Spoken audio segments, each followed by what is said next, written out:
Hello, welcome to CLSB Politics. Sean Briscoe speaking. So today I have a real treat. So I have on my show the youngest candidate running in Texas for the Democratic Party. He doesn't have a primary opponent. He's going right to November. So this is the youngest candidate running in Texas in 2026. And I have him on my show today, and I'm really stoked about it because I'm all about getting young people to run and getting the next generation to join in and begin the fight. And this guy is absolutely part of it. His name is Eli Worthy, and here he is. Hi, Eli. How's it going? How's it going? It's really good. How about Great. yourself? So I kind of start my show out whenever I do interviews of candidates. I always start out, just who are you? Just tell everybody exactly who you are, and then why you're running. Gotcha. Well, my name is Eli Worthy. I am 18 years old, an Eagle Scout. I graduated from McKinney Boyd High School in Collin County, and I currently go to the University of Texas at Dallas studying business administration. I, you said why I'm running, right? Yeah. So I am running because a lot of my generation, Generation Z, feels discouraged. We feel like we can't do anything. We feel like this world has been handed to us and we can't accomplish anything. Well, in my generation, this is a big problem. So when I was sitting in my business law class, my teacher was talking about anyone can run for these positions. You don't have to be a lawyer. You don't have to be, someone, a Nobel laureate or anything. You can be just a normal person. And that kind of stuck with me. And I decided that if my generation feels this way, if it feels like we can't do anything, why don't I give them something to feel? Why don't I give them something to strive for? Because if I can show them that there is something that we can do, then maybe I need to be that person. What is JP for? It's Justice of the Peace Precinct 4. Mhm. What does what does that seat actually do? So the justice of the peace is over three things. One is truancy court. So when a child doesn't go to school for a certain amount of time, they get a letter from the county saying they must appear in court to explain why they haven't been in school and what actions they need to take to fix that. The next thing is civil cases under $20,000. So that can include small claims court, that can include traffic violations, that can include evictions, that can include all of those things wrapped in that kind of under $20,000 civil cases, which means no criminal cases. Also, they can marry people. So when people go down to the courthouse, they can get married by the justice of the peace. Oh, that actually that sounds like a pretty. I mean, it's a pretty important, into people's lives kind of job. So when you talk about truancy, I mean, you are technically a student. I mean, You're you're right. out of high school. You're in college now. Hmm. What were some of the things that you saw your fellow classmates when you were in high school? Because I imagine we're talking a lot about like middle and high school level kids. Uh, what what what were some of the problems you saw? Well, personally, a lot of my friends faced truancy. I mean, a lot of it wasn't their fault even. Some of their parents, couldn't get them to school on time, or they had to work to support their family, or they had to take care of their younger siblings. All real problems that, they couldn't control.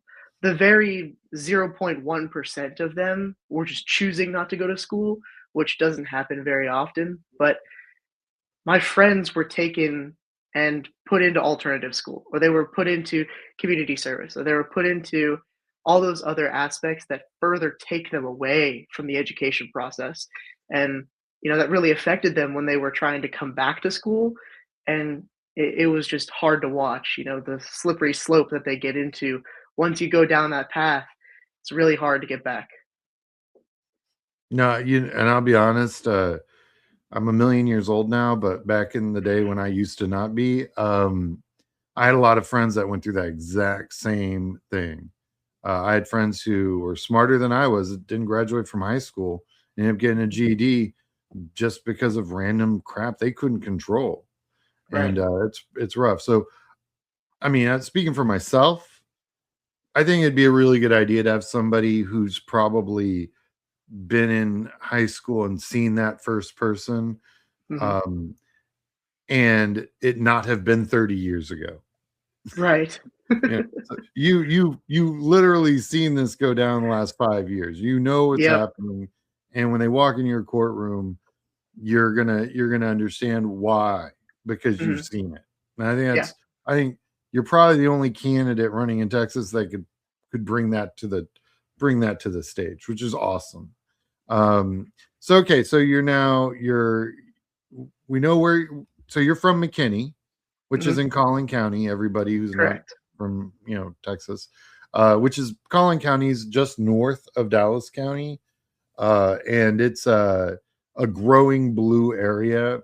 In fact, they're the four counties in Northeast Texas. This is just for all my viewers. Um, by 2050, 98% of everyone who lives in Northeast Texas will live in one of those four counties. Eli's Collin County is one of those counties. And it's actually it's got some of the fastest growing cities, I believe, right in your district, Correct. in the Yeah. country. Yeah. So, yeah. And so he's effectively the western quarter, effectively, of that district. So it goes right up 75. So you've got Plano. Why don't you tell us the cities that Yeah. you have in your district? So going from north to south, we have Salina at the top, then Prosper, then all of Frisco that's in Collin County, and then West Plano, anything west of the street Coit, and then you have the west side of McKinney. So anything west of Hardin is kind of mine. And these are the fastest. Prosper, wasn't it Prosper? It was like one of the fastest growing cities in the country.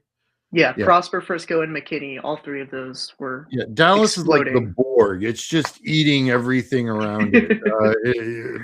Resistance is futile at this point. They are. It's just growing so fast. So many people are moving to Texas that it's insane. So my favorite story is that when I was, oh my gosh, 7 or 8, I remember going into Plano and there being one stoplight, and now it's Yeah, a full blown yeah, city yeah, with hundreds of thousands of people living in it, and just giant shopping areas and huge corporate headquarters. I mean, it is its own thing now. oh yeah. So so anyway, so you're not running for like a little podunk country little part of the, I mean, even though it may not be cities that many people have heard of, this is a county with well over 500,000 people in it, Yeah, and your part is the part where those 500,000 live, really. yeah. So huge responsibility. uh so so now you're running. We know why you're running. We know your background a little bit. How are you going to do this? How are you going to win this seat? There's multiple different avenues that I can take, but the one that I'm going to stick with for the main portion of it is knocking on doors. I have 189,000 registered voters in my precinct. My goal is to knock on 60,000 doors. If I can knock on doors from south to north, we can get there and we can just hit it, knock it, and continue. My goal is to get flyers so that I can do that. And the good thing about being at college is that in my school, every single person that needs to graduate with a degree needs 100 hours of community service. This classifies as voter education.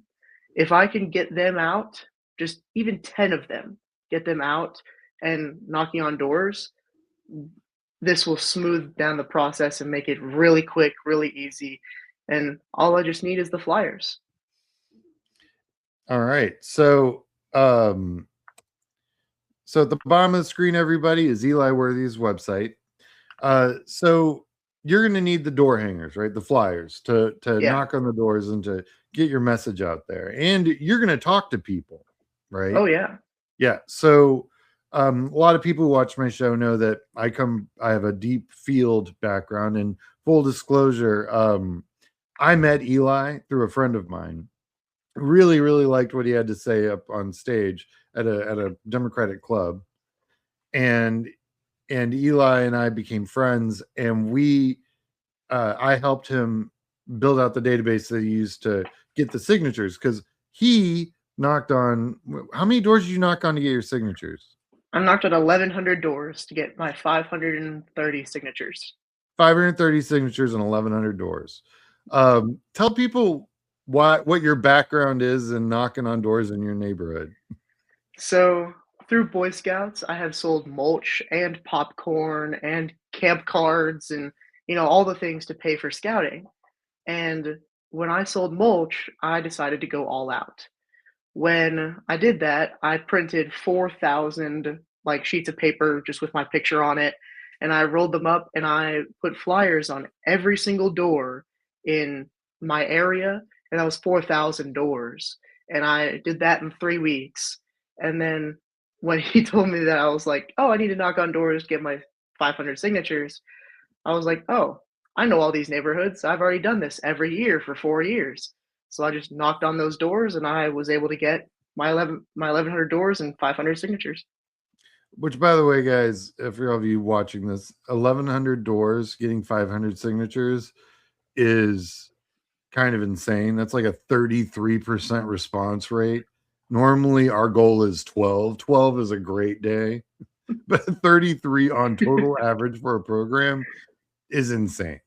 So Eli knows his neighborhoods, and I'll tell you right now, that's 90% of the battle.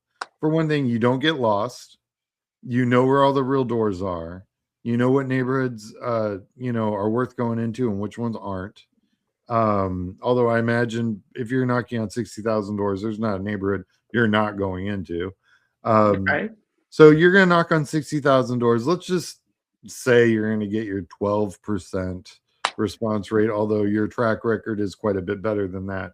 So that's you're going to have at least 8,000 conversations with voters over the life of your field program, which, to keep in mind, a lot of national polls have a sample size of like 1,200. So you have 8,000, which is an insanely awesome sample size for your size district.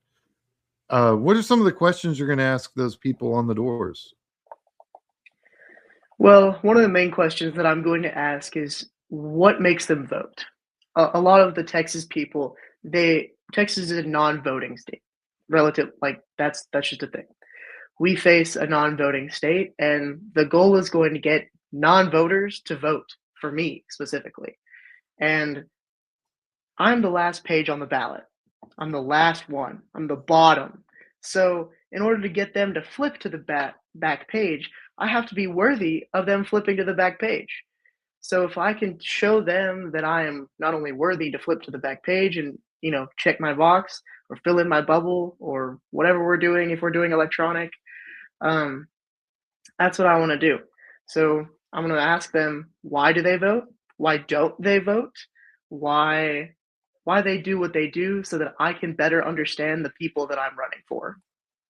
What are some of their main issues? Yeah. Like, and also, I'll be honest, we did in Green Bay this last spring. Asking people to vote has an amazing effect on them voting. And a lot of consultants, a lot of so-called experts don't want to bother with voters that don't vote. The thing is, though, nobody else is bothering with them, so they're available. And Right. honestly, just asking them to vote is huge. Plus, if you so you have opponents in this race, correct? Yes, I do. And so but you don't have an opponent in your primary. You are the nominee for Correct. JP4 Collin County, which is Correct. awesome. So you're going into November. Yes. And your opponents in the Republican Party have primary opponents, Yes, correct? there are 3 candidates running in the Republican primary, Oh, good. including the incumbent. Well, that'll keep them nice and busy then, all the way into March, Right. which is awesome.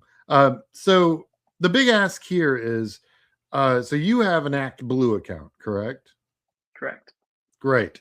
So what I need everyone who sees this video to do is to go to eliworthy.com, go to the Act Blue.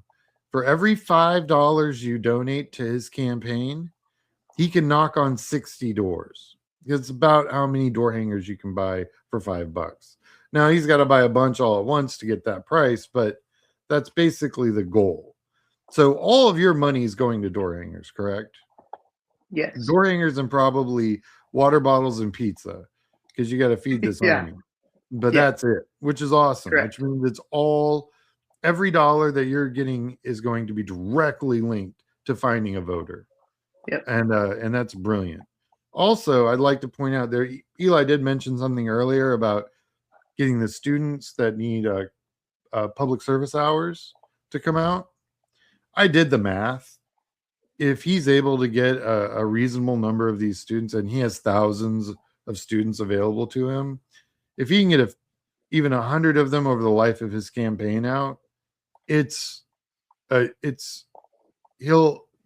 amount of money that's worth is incredible. But it doesn't matter how many students he gets out to knock if he doesn't have the door hangers to make sure people know, that they've knocked. He also needs to get to buy van, correct? You also need van, so that way Yes. you can have a way to record and put the program together.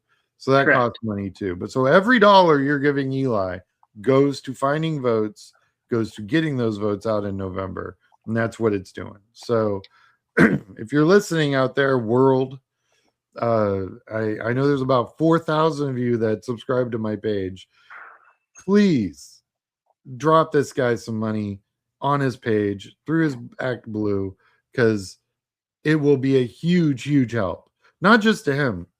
So Eli said he's at the bottom of the ballot. That means that if they go all the way down the ballot in November to get to him, they will have looked at every candidate on their way down. So a lot of times they talk about the coattails at the top of the ballot. Well, the coattails are at the bottom of the ballot. And Eli is going to be the anchor that's going to hold the vote, bring that vote number down. Because you'll notice when you look at voter turnout, which nobody does but crazy people like me, the top of the ticket gets a lot more votes than the bottom of the ticket. And you can see it kind of depreciate as it gets further down because people, by page 3, you're kind of over it. Well, Eli's pushing to go all the way down to the ballot. That's his entire campaign. So not only are you going to get votes for your side of down for your position, you're going to drag those voters all the way down. Yep. And it's going to help every election above you, which is Right. every election. Right. And anyway, well, this has been awesome. Eli, I would like to have you back on my channel to tell us how it's going. I'd love that. Because I know you're about to start your field program. You're pulling money together for your first round of door hangers. So and this is part of that goal. This reach out is the money. And I always tell everyone about early money. Every dollar now is worth $10 in October. And in this case, it's probably worth 100 because door knocking is not quick. For sure. Takes time. And getting money in October, if you're running field, is like, okay. It doesn't, I mean, you can only ramp up so quick. You can only gather canvassers so fast that, it's that this early money is how you get your message out. For sure. For sure. All right. Well, Eli, is there any last words you'd like to leave with the CLSP politics universe? For the viewers, thank you very much. I really appreciate it. Even if you don't have the money to donate to me, I really appreciate your viewership and your willingness to just even be here. It has taken a lot for me to even get to this point, and so anything that I can get to improve my chances and win that election later down the line, I really appreciate. So thank you guys very much. Awesome. Also, just so everyone knows, Eli's numbers in this district are very good. Like, I think he's going to win. I think that if he's given the resources, he could blow these Republicans right out of the right out of the water. And I mean, this is not a reach. This is a completely viable district. He's the blue chunk of Collin County. And I just would like to reiterate, this is not a long shot. I love long shots, and that's my weakness. This is not one of them. He's got the math is there. He's got the voters. He just needs to let them know who he is, and they'll get out and they'll vote for him. So with that said, just want to thank everyone for watching. And this is going to go out on January 4th. So I hope that everyone goes and spends this weekend, this Sunday, just kind of looking and makes the decision to help Eli out. And every dollar you give is a worthy dollar. So, all right, everyone have a great day. Talk to you later. Bye.